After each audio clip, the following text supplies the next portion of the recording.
Tonight we had the final edition of the European Tour. Tonight Raw was in London. After 3 weeks, the European Tour is over and we can finally come back to the States. And I feel like they saved the best for last, because this Monday Night Raw was probably the best episode of Raw or SmackDown that we've gotten on this European Tour. Tonight we had the insane face-to-face between John Cena and Cody Rhodes, because for the past couple of weeks, we've gotten sort of, tidbits of John Cena's heel turn. The first week he came out there explaining himself towards the fans. The second week he claimed that he was going to ruin wrestling. And this week we were promised once again John Cena and Cody Rhodes on the same roof, underneath the same roof. And tonight was the final date that John Cena is advertised for, because following this, John Cena isn't advertised until WrestleMania Night 2, his match against Cody Rhodes then. So tonight it was like the final edition that we know of. Tonight is the final time that we're going to see John Cena on this road to WrestleMania. And I think tonight they hit a home run with this segment. Tonight we had John Cena. He came out there wearing, obviously the UK merch, still wearing the merch, still trying to sell that shit. He came out there, he was going to say something, but immediately was cut off by Cody Rhodes. Cody Rhodes came out there and said that, we've had enough talk of John Cena. He said that a lot of people have been looking for John Cena to cook Cody Rhodes. And John Cena came back and said that he's not going to cook Cody Rhodes. He's going to bury Cody Rhodes, because John Cena only buries mediocrity. He says that a lot of people have claimed that John Cena buries talent. He says he is talent. He buries only mediocrity. He says that Cody Rhodes looks and sounds like a 16-year-old who's afraid of public speaking. Now, like I said, this was a back and forth, and Cody Rhodes he referenced Vince McMahon. The people, they chose Cody Rhodes, right? He's the quote-unquote people's champion. But in reality, the person who chose John Cena was a guy in the office who isn't here anymore and we don't talk about anymore. And obviously that got a big pop.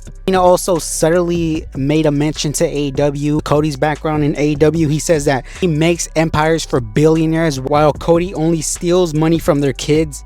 And again, these two guys went back and forth, and like I said, this was what we needed from this segment, because we don't know if we're going to see Cena again. Following this week's edition of Raw. We might see him surprise appearance. We might see The Rock. That's one thing we didn't get, is why Cena aligned with The Rock. We're still kind of waiting for that. I assume within the next couple of weeks maybe we get a Rock appearance and maybe Rock explains why Cena aligned with him. But overall, this was fantastic. This was phenomenal work. Cena, after the promo, goes to leave, but Cody Rhodes sort of tells him to hold on. He says that he's never been in front of a crowd, and the crowd has told him that he can't wrestle. And obviously the crowd starts to chant at John Cena, "You can't wrestle, you can't wrestle." John Cena goes back in, he goes for a swing, gets reversed into a crossroads. One crossroads, that's enough. And again, presumably if we don't see Cena after this Monday Night Raw, that Wrestling 101 Booker indicates that John Cena, as it stands right now, has a good chance to win at WrestleMania. We also had Jimmy Uso against the Ring General Gunther.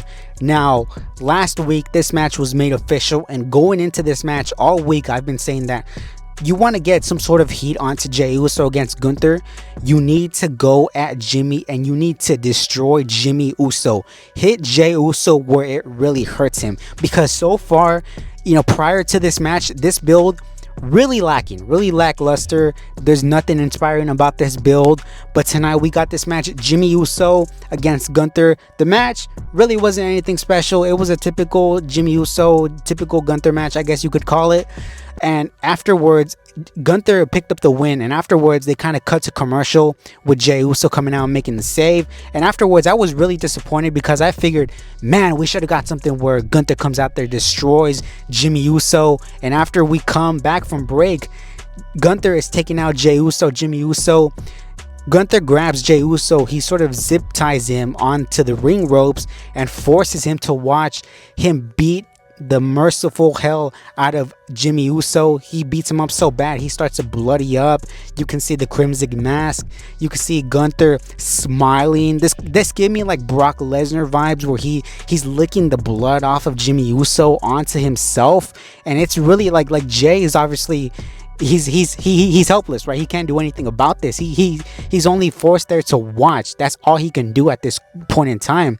And afterwards, Gunther raises up the championship, and that's how we end the segment. Like I said before, this is what we needed from this segment. We need some sort of spice into this segment. From this point on, going forward, we shouldn't see Jimmy Uso at all, because if we see Jimmy Uso, then this is just, what's the point? But I feel like going forward, Jimmy Uso was sort of the sacrificial lamb for this whole Gunther and Jay, because now it's hyped up, right? Now you can actually get invested into this, as to before, where there really wasn't anything for this. And lastly, we move on to the main event, which was Rhea Ripley against Io Sky for the women's championship, with Bianca Belair as the special guest referee.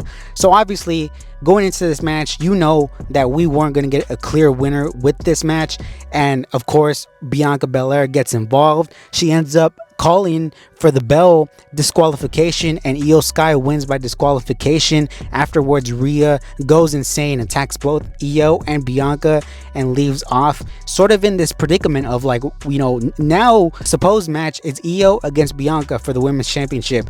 But again, like I said, I suppose next week we're gonna get some sort of segment with Rhea going to Adam Pearce saying, this isn't fair, because you put Bianca, somebody who clearly has a vendetta against me, as the special guest referee. Like, when you really look at it, face value, doesn't really make sense. But obviously I can see what they're building for, and that's going to be the triple threat match, the women's triple threat match at WrestleMania. So like I said before, overall I enjoyed this episode of Raw. I thought it was far better than the past SmackDowns and the past Raws that we've gotten. And as far as the whole Cena and Cody thing, we really progressed as well. I hope we see Cena going forward, maybe on a surprise appearance or whatnot, because again, we still sort of need some sort of more extra build as we build towards WrestleMania 41. But let me know what you guys think down below. Let me know your thoughts, your reactions, and until next time, take care. I will see y'all later.